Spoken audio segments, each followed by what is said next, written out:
Welcome to the Slop Temple. We pray this video helps. In this video, I will explain how to drive a Porsche Boxster. First, familiarize yourself with the interior layout.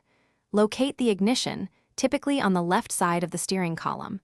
Adjust your seat and mirrors for optimal visibility and comfort before starting the engine. Understand the basic functions of the dashboard controls and infotainment system. This initial setup ensures a safe and enjoyable driving experience. Starting a manual Boxster involves pressing the clutch fully and turning the key. Find the clutch's engagement point by slowly releasing it while adding a little throttle. Practice smooth upshifts by lifting the throttle slightly and quickly shifting gears. For downshifts, rev matching helps maintain stability and smoothness. This technique involves blipping the throttle as you engage the lower gear.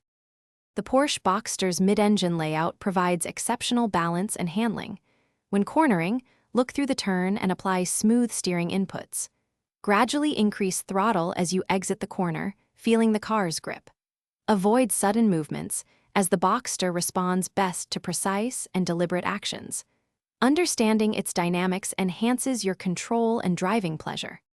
Explore the Boxster's various driving modes, like Sport or Sport Plus, to experience different performance characteristics. Regularly check tire pressures, oil levels, and brake fluid to keep your car in top condition. These simple checks ensure longevity and safety. Make meal prep easy with these leak-proof containers. Remember to check the description below for a link to these containers and other great deals. Enjoy the open road responsibly and safely. Thanks for watching. Consider subscribing if we helped you.